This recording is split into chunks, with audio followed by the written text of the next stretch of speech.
You're Good. talking to Kalle. I'm the drummer from Power Paladin. Hello, Callie. How are you doing, Oliver? I'm very well, thank you.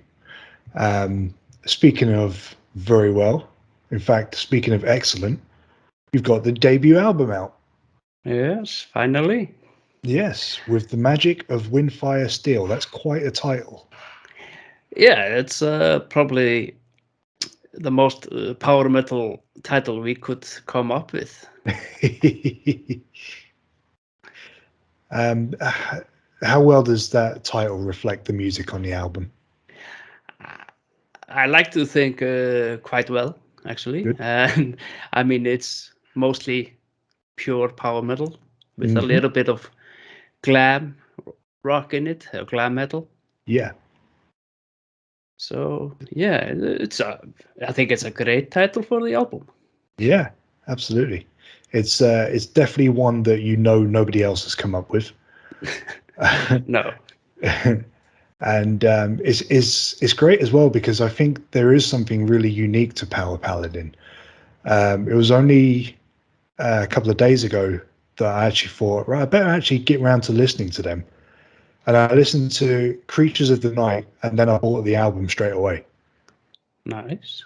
I was just, well, if I can pick a random song that's that good, then the rest of the album isn't going to disappoint, is it? So straight away, and yeah, I'm loving it, man. It's a really, really good album. It's funny to think that it was only a week into the year that it came out, and it's going to take something special to beat your album for best debut of the year. Oh, thank you so much. I appreciate it very much. I mean, we were not expecting really nothing. When we were making the album, Mhm. we were only making music for ourselves, basically. Like Yeah. we wanted to make a record and just put it out on Spotify or something Hmm. and see how it goes. But yeah, the plan changed. It's interesting. Obviously, the album's been released through Atomic Fire Records, and Atomic Fire seem to have come out of nowhere. I think they're a brand new label, and already they've got bands like Halloween and Udo and Opeth on the roster. So, how does it feel to be like one of the young guns signed to this label? Oh wow, yeah. Though I mean, these are the guys that we have been listening to for I don't know, 15 years or more. Mm. We're not exactly young. We may look young, but I mean, it's just amazing to be in the same label as these icons of ours. And I hopefully we get to meet them one day. Who knows? Yeah, I mean that's a great tour of label mates waiting to happen is Halloween, Udo, and Power Paladin. That sounds amazing. Yeah, I mean, who in their right mind wouldn't want to go to something like that, Um, but sticking with yourself specifically, Yeah. obviously you've done 3 videos for this album so far, and they're all different kinds of videos. You've got the more you've got obviously got the animated one, Creatures of the Night, which I really really like.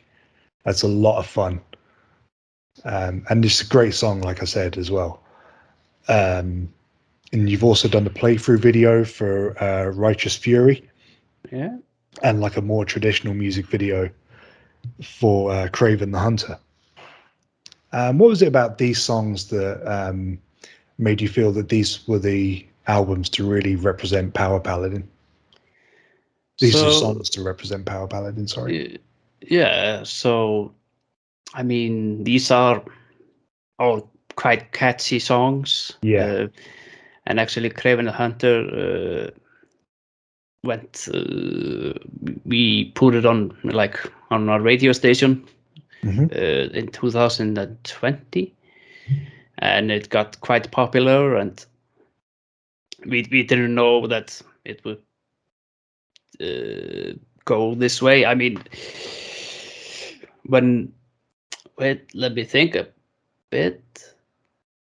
So when we put out Kraven in a small competition in a local radio station, it went straight into the list, the popular list, and then we stayed number one for like 1.5, 2 months. I don't recall. So it was an obvious choice for a single. But I mean, Righteous Fury, it was a first single with Atomic Fire that we put out. We just love that song very much. It's a more of a representative of our music, just pure power metal, and yeah, it's just a lot of fun listening to that song. We all love it. Yeah. We hate to play it because it's quite fast. But yeah, we recorded these two videos on the same day, actually. Yeah, okay. We got Glenn Howerton from he's based in London. He got flown in to make these videos for us. So after we recorded the video for Kraven the Hunter, that took like 13 hours or something, 14 hours. And then the label contacted us and like, hey, we want you to make a playthrough video of Righteous Fury. And that's probably the reason why we're all quite, grim in that video. We were exhausted. Yeah. And so usually we are very happy-go-lucky guys, so I can tell. And of course the video for Creatures of the Night. We got contacted by the University of Melbourne in Australia. Okay. And they were doing some school project, and they've heard a song from us, I think. Yeah, probably. And told us, would you like us to make a video for you? So we had to pick a song that's short. It had to fit a criteria. So there's only one song on the album that fit that criteria, and that was Creatures of the Night, because we could shorten it a little bit. And then just when they sent the videos, we were dumbfounded. It was much, much better than we ever hoped to expect. Yeah. So thank you, the animation department of Melbourne. Yeah, it's like I say, it's a fantastic video. It's great. It kind of reminds me of like cartoons I used to watch as a kid, like Scooby-Doo and things like that.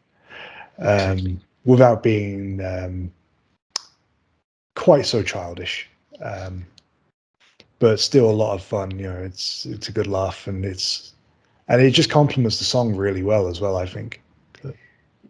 Yeah, I mean, I think they captured our core pretty well. I mean, we are pretty how do you say? We are pretty lighthearted. Yeah, silly. You would say silly guys. Okay. And we don't take ourselves seriously at all. No. And that's just the essence of power metal for me. That's a bit of silliness with great music. Yeah, that's a very fair and accurate description, I think.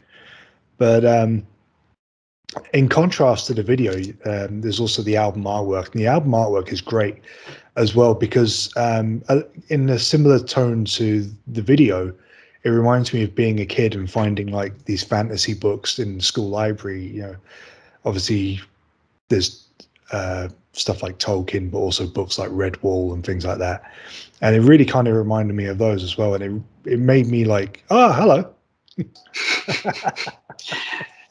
Yeah, we did that. We had it commissioned a long time ago actually, and just for the demos we put out, and we want a pretty power metal background to our songs and everything that we do. So it was an obvious choice for an album cover. We just had to extend it a little bit and like have a little bit more work done to have it like fit the vinyl case, you know.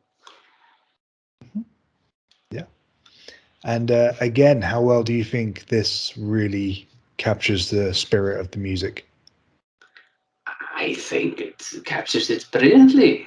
We are just a bunch of silly nerds that like fantasy, and we like D&D, and most of our songs are based on a fantasy world. So you have to create an image around that. And that helps a lot with, I mean, if you're not making a concept album from a book or something, then people don't have anything to, you know, imagine while they're listening. Like, what is this? Where are they? Where are they going? What are you doing here? Who are you? Get out of my house.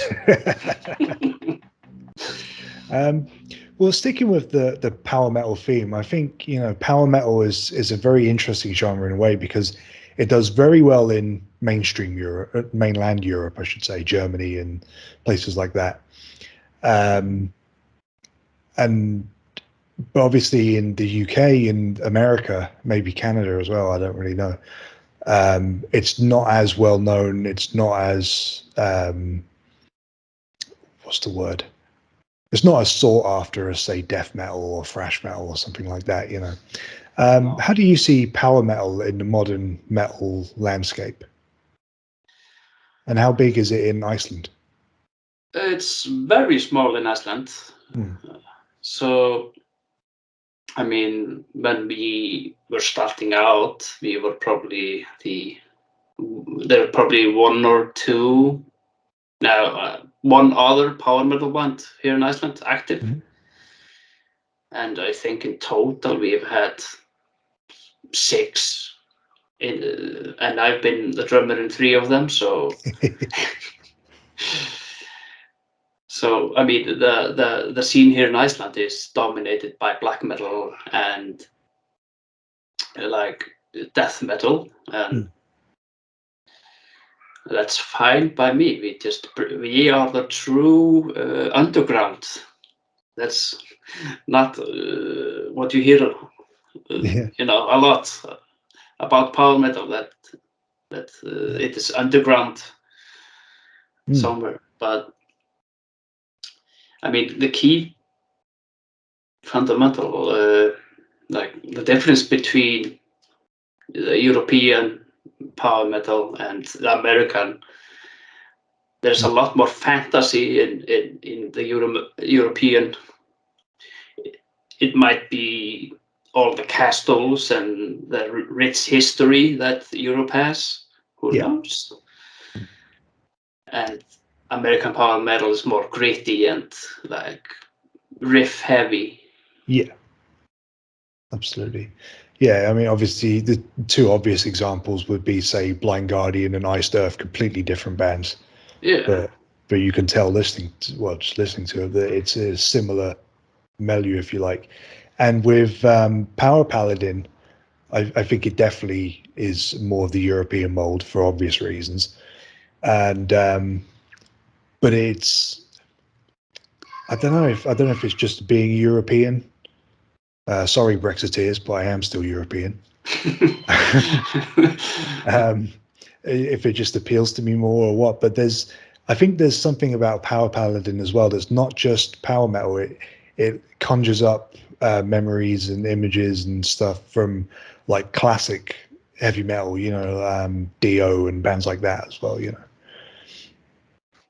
Yeah, I mean, Dio and all the how do I say it? First and second wave of power metal are big influencers on us. And I mean, we're just making music that we like and we listen to. We're not trying to create anything new or trying to create fire, you know. We just want to make music that makes us happy. Good. And we want to listen to. Yeah. I mean, ultimately, as artists, you have to satisfy yourself, and you're very clearly having fun with just listening to this album. You can hear that you're having fun, you know. Or at least it seems that way, because I'm going to ask you now, how is the recording process? It was tedious, and so maybe you weren't having fun recording it then. No, I mean, yeah, of course, but we started recording it in 2018. No, yeah, 2018. Wow. And it was not going well. I mean, we were always delaying, and I mean, we recorded this all by ourselves because we have two educated sound engineers in the band, so that saves us a lot of money and gives us a lot of time to, you know, make it perfect. And I mean, when COVID came and wrecked the whole music industry here in Iceland and everywhere else, we just sat down and said, hey, all right, we're gonna finish this album and we're gonna do it right, you know. So that was a few more months of just recording every week, guitars, symphonies, layers and layers of voices. And yeah, this is the outcome. Oh, it's very good. I just hope it doesn't take you as long to make the second album. Who knows? We probably, it will take our time. We don't want to rush anything. We want to make the next album better, you know. Yeah, of course. Yeah. You got a tough job. Oof. Yeah. Well, hopefully we will someday be satisfied with our second album and release it. Not like Guns N' Roses. No. Delaying it for 10 years. Icelandic democracy. So with that being said, now that the album is out and everything, what's the plans going forward? Do you have any live dates in the pipeline? So currently, no, at least not on mainland Europe or anywhere else outside of Iceland. I mean, of course, our first thing is to at least have a debut concert here in Iceland. But who knows when that will be? Maybe in April. Yeah. And then hopefully I mean, if there's anything happening in Europe this summer, who knows? Yeah. Maybe we'll come to Europe and play on some festivals or something if we get the offer. But I think it's pretty tight at the moment, you know. Yeah, of course. Nobody wants to commit to anything because nobody knows what is going to happen. Yeah. But next year, then we will play some festivals and have some fun. Absolutely. No, I hope to see you at least one of those festivals and in a proper venue as well, because like I say, I really, really enjoying this album. It's so much fun. It's like, to me, it reminds me of why I love metal in the first place. You know, when I was 12 or 13 or whatever, and I found bands like Judas Priest and Iron Maiden and that, and it was so exciting. And now with Power Paladin, I get the same feeling. Nice. And I'm a lot fatter and a lot bolder than I was back then. So, thank you. I mean, that makes me really happy to hear that. Yeah, you're very welcome. Cool. Right. Well, thank you very, very much for taking the time to speak to me this evening. I really do appreciate it, mate. Yeah, no problem. And once again, congratulations on this stellar album. It's a sublime piece of power metal. Yeah, thank you so much. You're very welcome. Have a good evening. Yeah, you too. Bye now. Bye.